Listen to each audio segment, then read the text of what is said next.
Introducing the MeFile by Kupa. This portable e-file comes with a crisp white, acetone-resistant finish and its own MeFile handpiece. With high torque and 35,000 RPM, Kupa's most affordable e-file is perfect for nail students and new nail techs. The MeFile offers 8 to 10 hours of use and only 2 hours of charging time. The battery level is indicated by the easily visible bars on the front panel. If you're looking for a sign to get your own Kupa e-file, this is it. Find us online at kupainc.com or call us at 1-800-994-5872.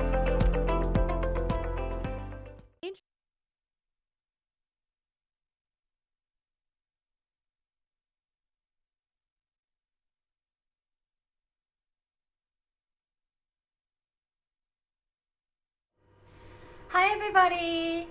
Thanks for tuning in to Facebook Live at Kupa. It's me, Kitabayashi. I'm on Director of Nail Artist Education at Kupa, and today we have David Harmon. He's Kupa financial contributor and also CEO of SoCo. Thanks, David, for coming today. Thank you for having me. Nice to meet everyone. Obviously, these are unusual times, and that's why I was invited to have a conversation with Mia this afternoon. And hopefully some of the things we talk about might be able to help you and your business and your family and give you a little peace and certainty in these uncertain times. Yes. So the reason David is here today is we are all face like unknown situation in a beauty industry as a nail salon owners, nail artists, or employers at the nail salon. So he's gonna answer all of the questions that we have, like including myself. Like I have so many questions about loans and unemployment insurance, everything about it. So if you guys have any question, type it into the chat on the Facebook. So I'm checking the question right here, so I can ask to David on the live. We'll answer your questions right now.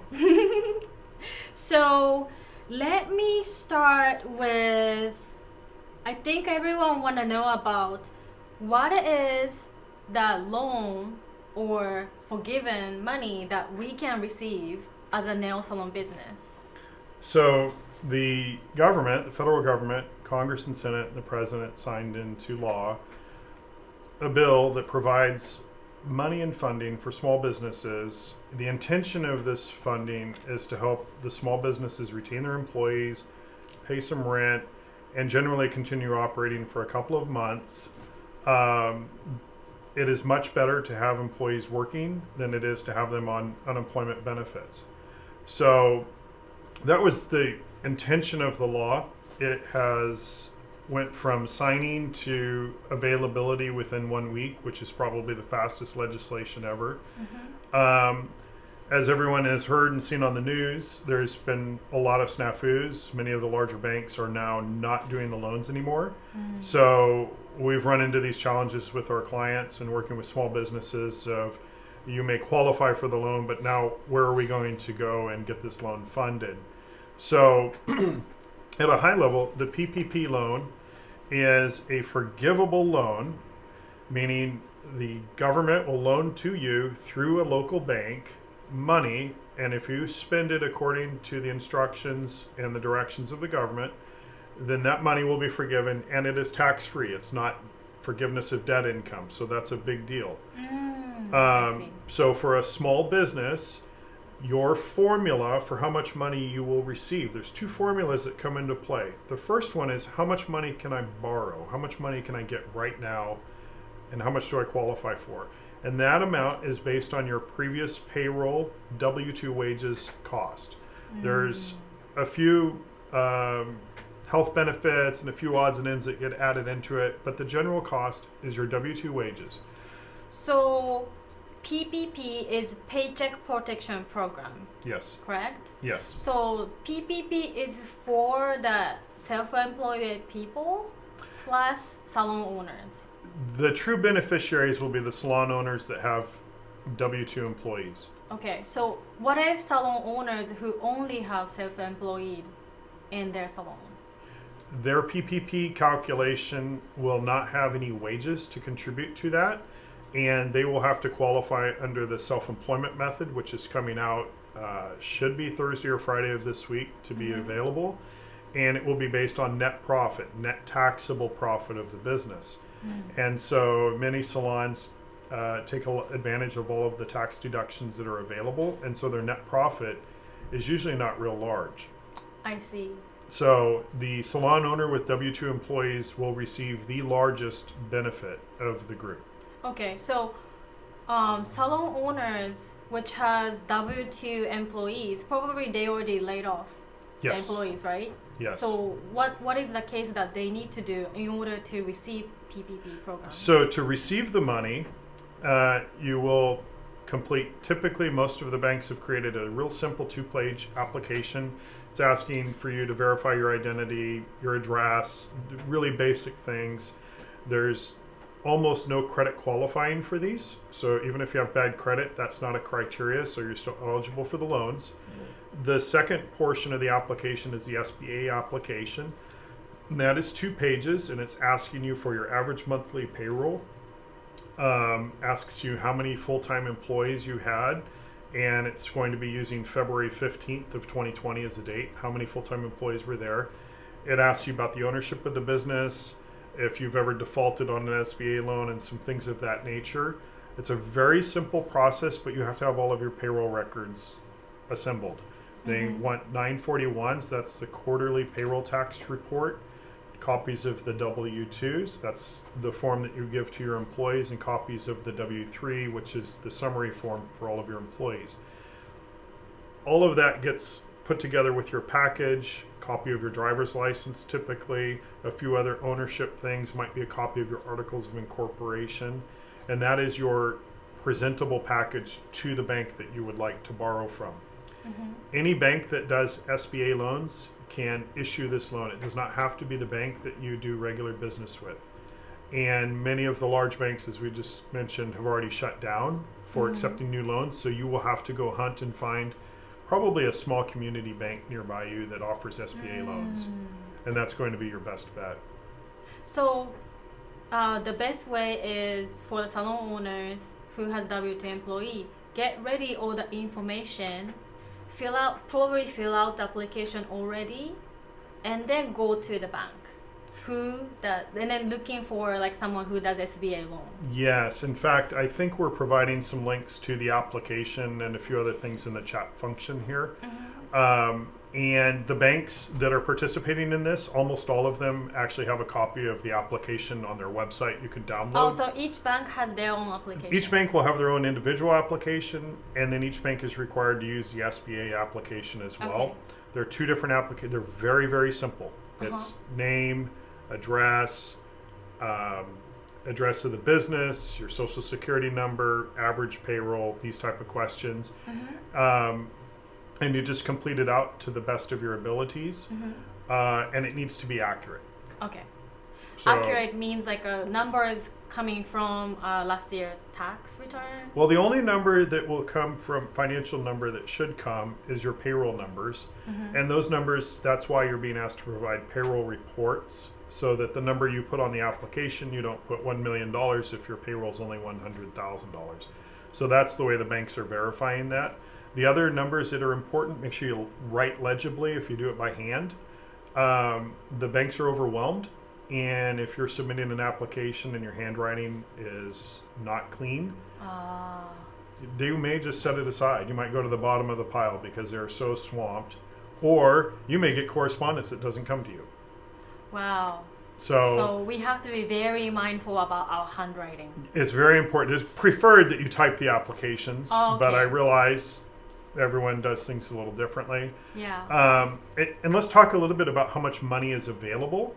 So a business can borrow up to $10 million From PPP. from PPP. Most of the salon owners won't qualify for that much. They have to have fewer than 500 employees. That's probably the majority of this audience. I guess so. If we were to take an example of a 2019 payroll for $120,000, so the cost of employees during 2019 was $120,000. That's $10,000 per month. So your average monthly payroll is 10,000, and they multiply that by 2.5. That's $25,000. That would be the maximum amount that small business could borrow under the PPP program. So in that case, 25,000 is the maximum. Is the maximum amount that can be borrowed. And so that's that first calculation. So it's really important before anyone starts this process to sit down and determine, do I have wages? If I don't have wages, this isn't the program for me. So one of the questions we got is, what if the salons who only have all independent contractors? Unfortunately, they won't be eligible for as much money. But They will. even they have only independent contractor, they may have receptionists who They're- are on wages. They may have a receptionist on wages, but their payroll typically is very modest. Small, yeah. They are going to be able to qualify for the PPP loan as a self-employed person, but it will be based on the net profit of their business. And in our office, we've done quite a bit of math, and in almost every case, those salon owners are better off to collect unemployment insurance. Which is EIDL. No, unemployment insurance would be You as if you were an employee that had lost their job and you can collect unemployment insurance. That is now available to self-employed people under this recent legislation. And the federal government is adding an additional $600 per week. So if someone owns a salon and their workers were contractors and there's no income coming in because the salon is closed, they are better off to file unemployment and collect that unemployment benefit as an owner. as an owner. So All- go ahead. Also, they should apply for we haven't talked about this yet, but the economic injury disaster loan. That's a small business administration loan, the SBA, and you can find all the information about that at the SBA.gov website. That loan is typically, we think of it as a physical disaster loan. The hurricane came and my restaurant has been wiped out, and so I need money to pay my vendors. I need to buy new furniture. I need to rebuild and do these things, and the SBA funds that and gives the small business owner a very long-term loan, and they're able to use that money to rebuild. A caveat or a function of that also is for economic injury, which is what we're experiencing now. Most of our clients, their buildings are still intact. Most of the salons, everything is still there. The furniture's still there. The electricity still works. They have just lost all customers or been forced to shut down due to the distancing. And so those businesses have an economic injury, a true loss, and that loss, you report that directly to the SBA. And when this first came out a few weeks ago, the SBA website was not able to keep up. It consequently shut down for a few days, and right now it's actually up and running. And so for all of our salon owners that have contractors as workers and no real significant payroll, they should be applying for that economic injury disaster loan right now, and that will help them cover some of their rent costs and the costs that they have right now to keep the place existing, so that when they come back they can actually open up and survive. So the same person's question about, as the owner of the salon, do I still qualify for unemployment? Yes. If you're a Schedule C salon owner, meaning you report the income on your individual tax return and you pay self-employment tax on that, you do qualify for unemployment insurance. You have to apply within your state.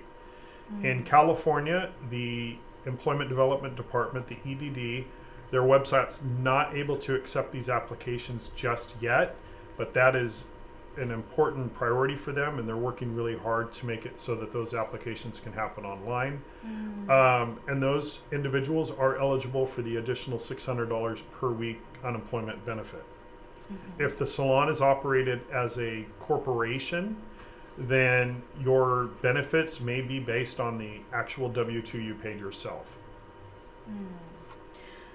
So next case in the nail salon is, what if I am a W-2 receiver as an employee in the nail salon? You should file unemployment immediately. And your unemployed date would be the last day you worked.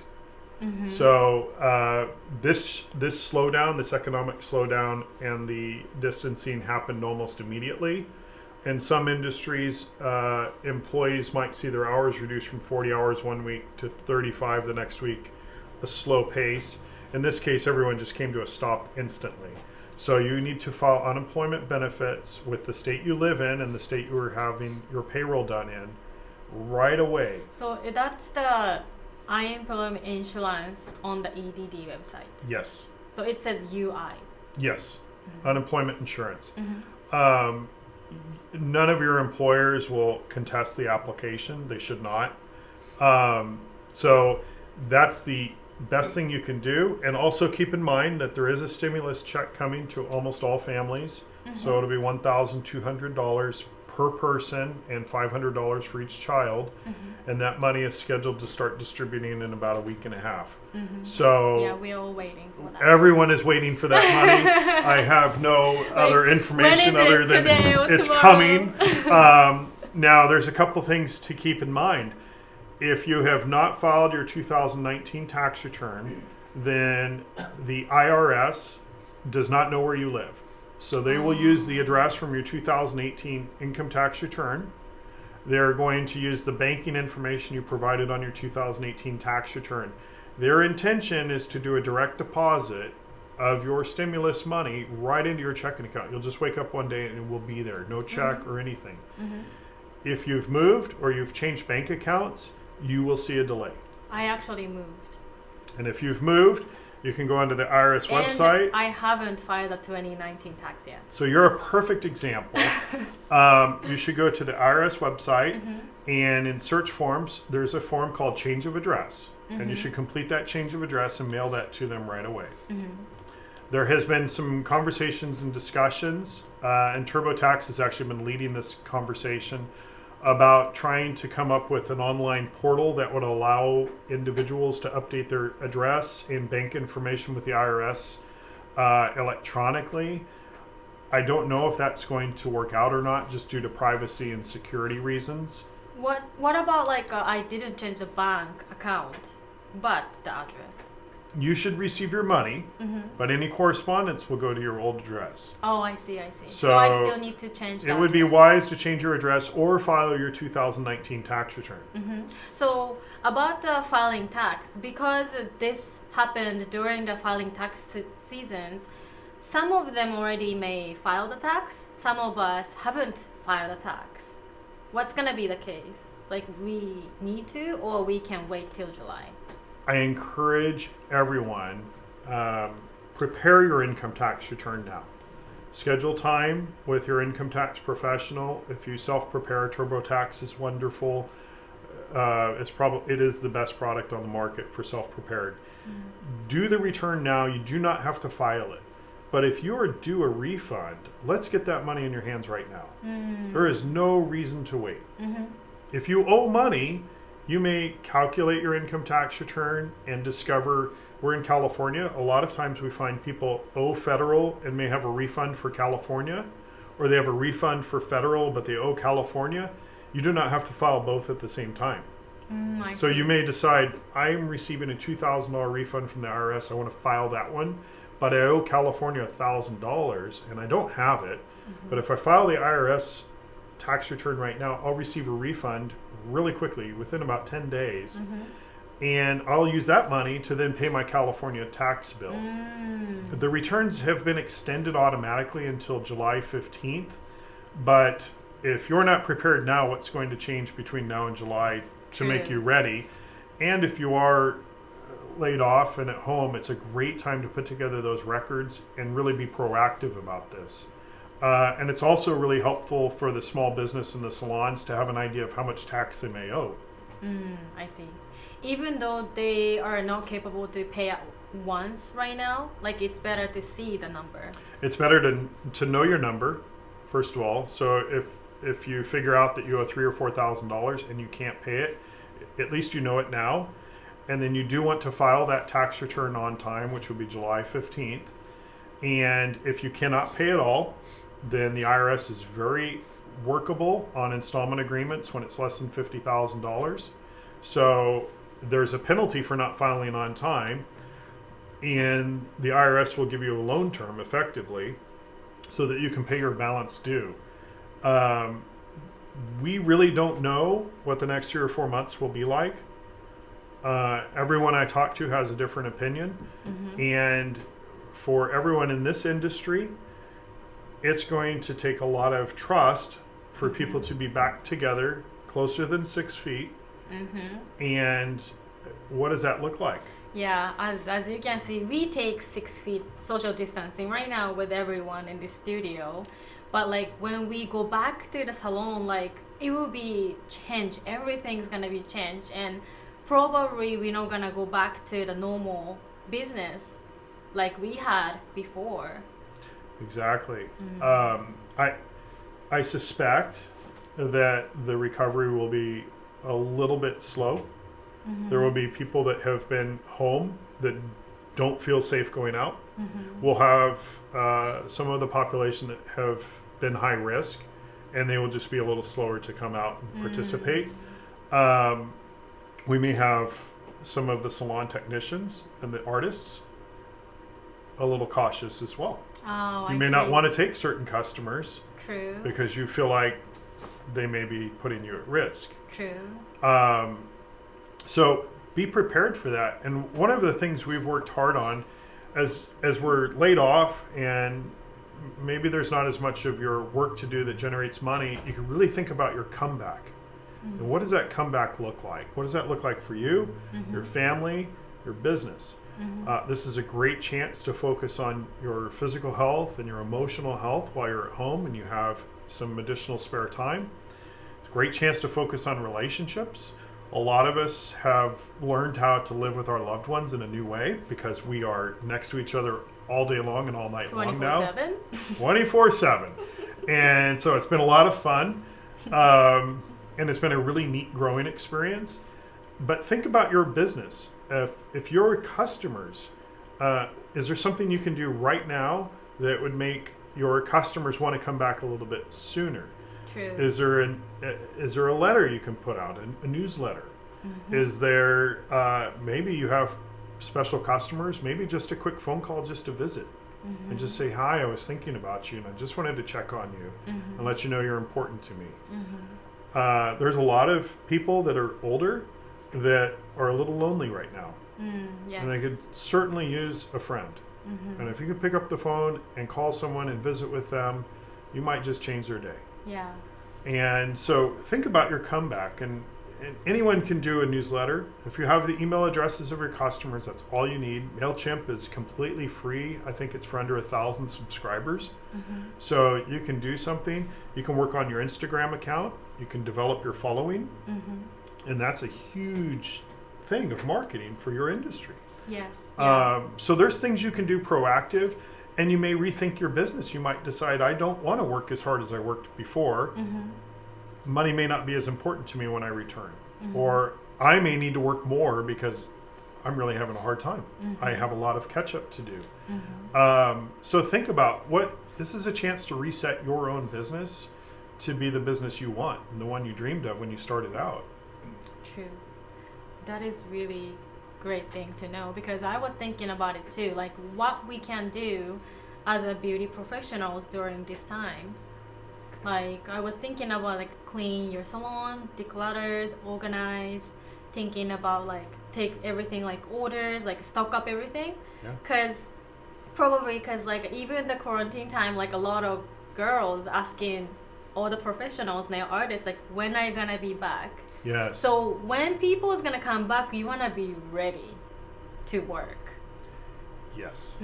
And that means having all of your inventory up, ready to go. If you receive some of the stimulus money or the PPP loans, use some of that money to make sure you're ready to go. Oh, I see. It won't take a lot, but make sure your equipment's good. Make sure your salon is clean. Everything's ready to go. You don't want to come back and have 2 or 3 days of drudgery work or going through bottles and figuring out which ones are no good anymore and having to replace them and being in a now is hurry. the time to do that. And Kupa's website is up and running. Kupa's fulfilling orders every single day. So online sales are great. It's a great way to get stock at home. Also, it's a great time to try new things. There's a lot of material on Instagram and YouTube for the artists to try new things. You can try this with your family. If you need anything, once again, you can order it from Kupa and we'll send it to you. Yep. But this is a great chance to maybe explore or improve your art and craft. Yes, so true. Next thing I want to ask is, what if someone is a booth renter in the salon? Is it same case as a self-employed? Yes. Who's receiving commission? Because there is a case in the salon, like I used to only getting commission, and then I don't know what's the other half that they're using for, but probably they're using for rent and everything. So it's same as the case of a booth renter. Okay, so for the booth renter, the first thing you would ask yourself if there's a split. So sometimes the booth has a split of the salon takes so much and you receive so much. If you receive a paycheck and the check shows withholdings or taxes deducted, you should immediately go and apply for unemployment because you're an employee. If your pay is, I earned $300 at the end of the day and I have $300 in cash and I put it in my pocket and I go home and I do the same thing the next day and the next day and the next day, you have a small business. You may not realize it. It might feel like a micro business to you, but you have a small business. And you should be reporting your income taxes using Schedule C. And you are eligible for unemployment right now as well, and you should consider collecting that. So that case, someone can apply both PPP and EIDL? Yes. So the EIDL is the larger loan. It's a very large disaster loan. It can extend up to 30 years as far as loans. So it would be almost like another mortgage for many people. Oh, interesting. And those loan applications are significantly delayed. We haven't seen any process as of yet. We've seen a couple of $10,000 stimulus checks from that EIDL loan. But they are different than the PPP loan. You can have both, but the majority of people applying for the economic injury loan are looking for money to help them pay rent, wages, and those type of costs, which are meant to actually be paid by the PPP loan. So unless you have significant accounts payable or other big obligations that could be refinanced and give your business a good start going forward, you're better off with the PPP loan. You can apply for both. I encourage you to apply for both. And I would take whatever money came first. But just be aware that the PPP loan will probably override your economic injury disaster loan. What do you mean, like override?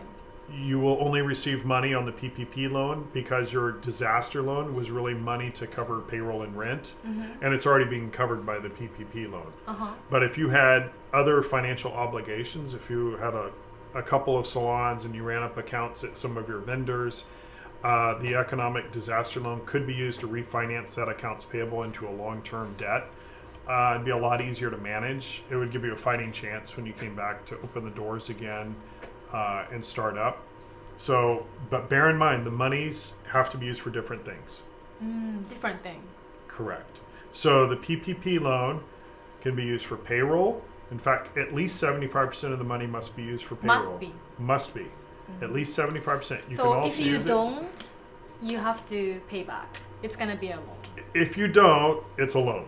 It's a loan to begin with. Maybe we should remember Clear that PPP. It's a loan to begin with, but you're able to get it forgiven.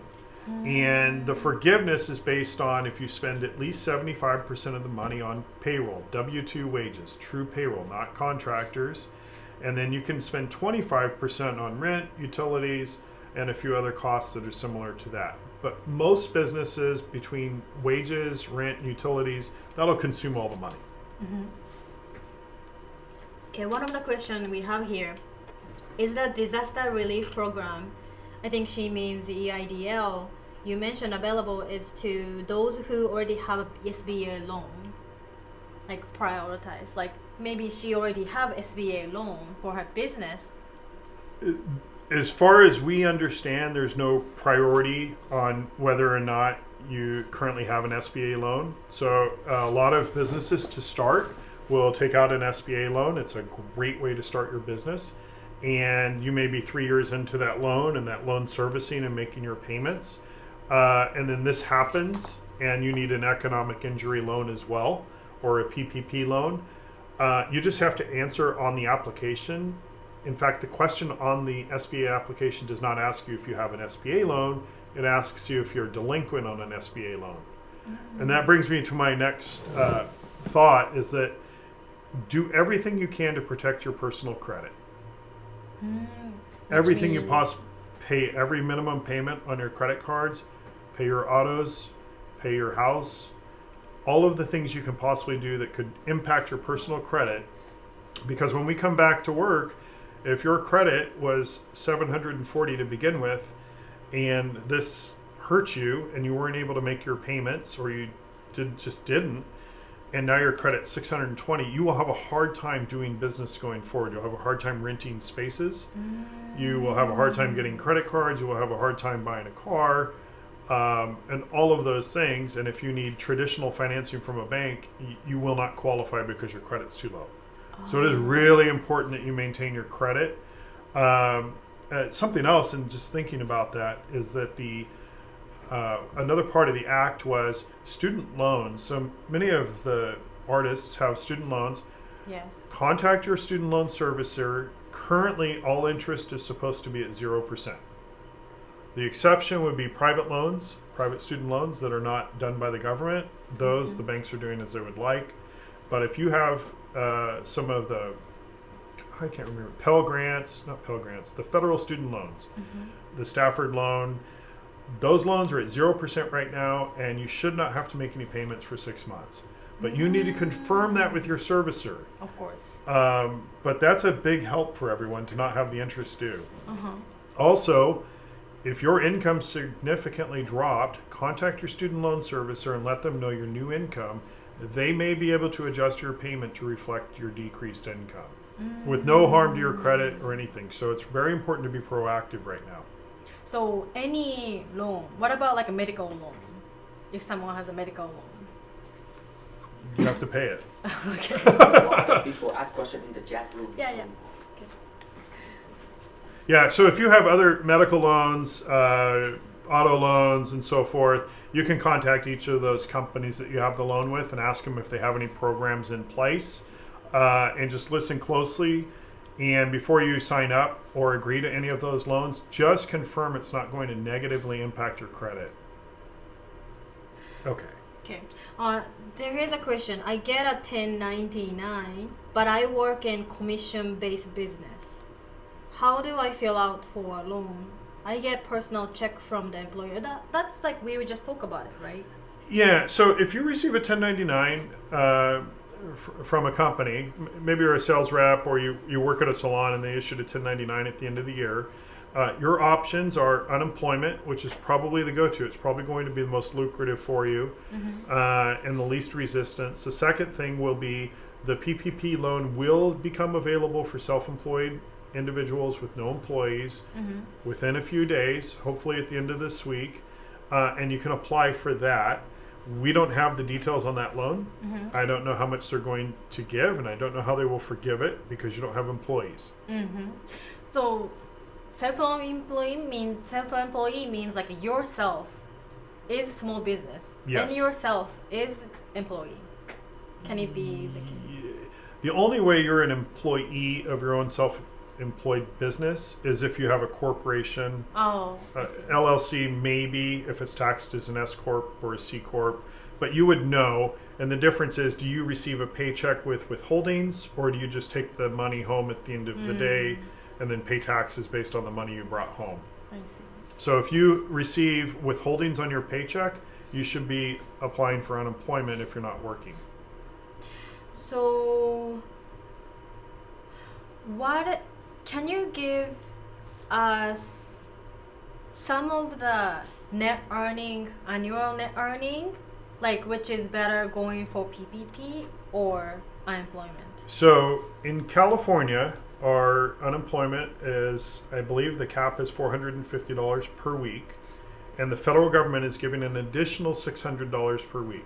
So that's $1,050 each week, and you don't have to pay payroll taxes on that, and you don't have to pay state income tax on that. So that's that's a lot of money, and it's very hard to pass that up.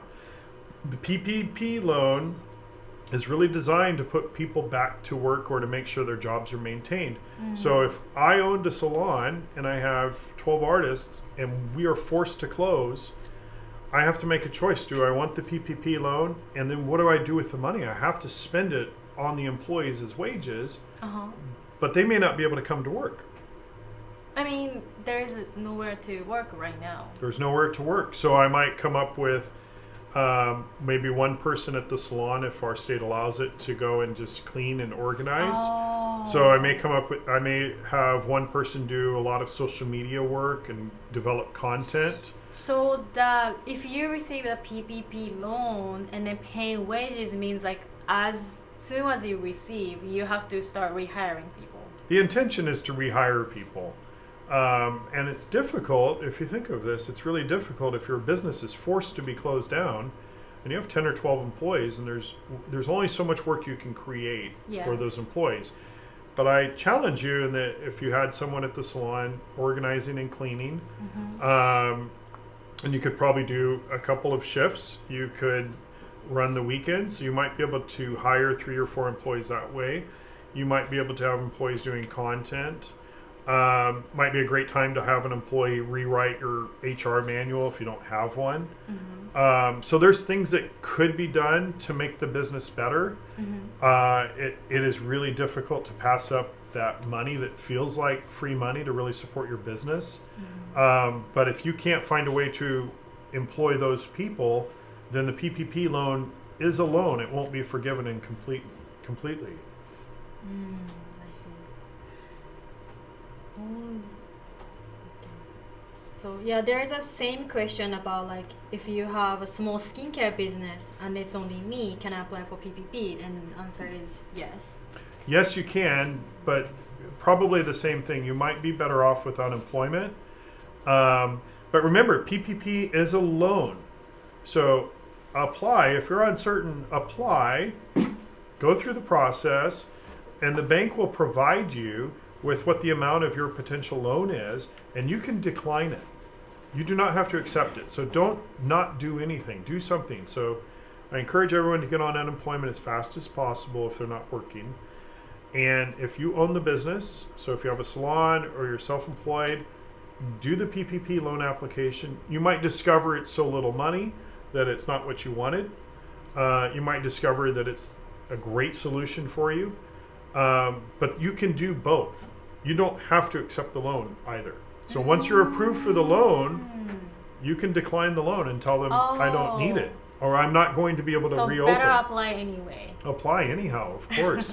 So remember, it's a loan, and they're not forcing it on you. You apply for the loan, they approve the loan, and then you would have to sign some documents agreeing that it's a loan before you can receive the funds. You just don't have to do that last step. You can tell them, I changed my mind, I no longer would like the loan. So that would be I feel like that's a very proactive thing to do, and maybe for some salons that's something to explore. That money is also meant to fund operations intentionally for April and May. Some parts of this country may come back to work a little sooner, and so if we see a return to work at the end of April, you'll be really glad you had some of the PPP money on hand to help cover your May salaries and wages and your costs, because like I said, I believe it's going to be a little slower comeback on the customers. You'll have some people that come back right away. My mother asks me when this is going to end so she can get her nails done. I have no idea. Yep. And I think she's going nuts. And her hair. She would like to get her hair done as well. So. For example, my hair. It's growing out. But there may be some opportunities for the artists and the technicians to do YouTube videos and share those with your clients and your customers. DIY hair or DIY nails. Like a lot of nail artists are posting and shooting like how to remove the nails. because like when the nail's growing, like probably a lot of people try to remove by themselves, but it's gonna damage your own nails. So I personally posted about how to remove acrylics, how to remove gels, but all of the beauty professional can do something during this time. Yeah, and you might find that and depending on the relationship you have with your customers, many of your customers, you have their cell number because you text appointments and confirm things. It might be interesting to offer up a quick FaceTime and talk them through a couple things they're doing on their own nails. It's not that they want to replace you, but they have to maintain these somehow. And so removing the nail, that might be something where you could give 4 or 5 minutes of quick coaching and have your customer be really, really excited that you spent that time with them and showed them how to remove the nail safely without damaging their nail. And you know they will come back and they'll tell their friends. And right now, like I said, there's a lot of people that are at home and would love someone different to talk to than the group of people they're at home with. Yep. And one last question. There is a for salons that are home-based, no rent exchange it, but does have the salon license, business license, I think she mentioned. Does this decrease your ability to get the loan from SBA? No. On your income tax return, when you file your income tax return, if you have a home-based business, you are allowed to and you should be deducting your home office or your home-based business expenses. And so if your home is 2,000 square feet and 200 square feet of your home is dedicated to your salon, then 10% of your home is really the business expense. So when you go to apply and qualify for some of these loans, you can pay yourself rent. It also is meant to be able to pay part of your mortgage. That's in the fine print of these PPP loans. The money can be used to pay rent or mortgage. So if you own your home and part of the salon is inside of your home, you should be taking the home office deduction, the home-based business deduction, and then the part of your mortgage that belongs to the business, and typically it's done based on square footage, then that part will be a part of this loan forgiveness program. So you're not out, and don't feel like you are. Please participate. Please apply for these loans. Apply for the unemployment benefit if you're not working. Remember, there is a stimulus check that's on the way. So there are some things that you can do proactively right now. Yeah, so don't lose any of your hope. Like, we need to keep thinking positive and have a high hopes, and money's coming in, and then while you're waiting, you can be proactive about PPP loans, EIDL loans, or unemployment insurance. So I know like all of you guys have a personal questions, like each individual have millions of different questions. So we gonna link in like a lot of different websites, and also David probably have link a website. Yeah, I think we spoke about this. Feel free to reach out to, you can leave your email address, send it in directly here. You can also email, I can't believe I'm saying this. So I have an email address here at Kupa, so you can send it to David at kupainc.com. I am super swamped, but I promise I will either get back to you somewhat promptly, point you in the right direction for some assistance. And then we're going to use those, just so you know, we'll use those emails. We're going to put together a small list of people, and if you're interested, just send me an email and say, I want to be on this list. We're putting together at Kupa a newsletter that'll be geared a little bit more to the business and tax side of your business. Almost every single one of you is a small business, and we hear that, and we know we want to be able to support you with that. So if you're not subscriber for the Kupa Inc., you can subscribe the emails, so we can send you out like information as it comes out, because this is a new law, new thing for everybody. So each one of every day, everything will change, and the next day probably something change. So what I do personally is I every day watch some accountants YouTube video that they provide the information regarding about self-employee or salon owners or W-2 receivers. And also reading our government website. It's kind of long list of things to read, but I think it's better to keep update yourself so you can feel more comfortable. You can feel more confident, and then you can feel relief, not being in a panic that because you don't know anything. Yeah, and maybe that's a really great segue into, this is a time everyone has had the brakes hit, and so this is a great time to think about, what do I want my life and business to be like when we start going again? And so think about the things that you do in your salon and in your business. How do you let your customers schedule appointments? How do you confirm appointments? How do you collect money? How do you ask them for reviews? Maybe this is a great time to work on some of those things that always sounded good, but at the end of a long day of doing work, you just didn't get to them. This is a great chance to really invest in your business. Yes. So thank you for David for coming here today. It You're was welcome. very, very great to have you here. Thank you for having me. Answering every question that I had. Thank you for having me. I know there's a lot to this, and Kupa is committed to supporting you guys during this time. And as we will develop more content based on the business and tax side, and if you have specific questions, we'll do our best to give you some assistance. So tuning into next Facebook Live that we have Monday, Wednesday still. So see you next time. Bye. Bye. Thank you.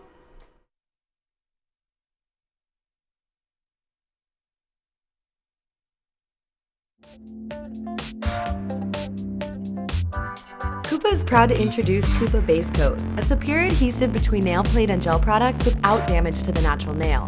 Also Kupa High Gloss and Kupa Matte Top Coats. Both are no wipe, excellent sealers, and last 2 to 4 weeks. We also have the Trio Pack, which includes both high gloss and matte top coats and a free base coat. For more information, call us at 1-800-994-5872 or visit us online at www.kupainc.com.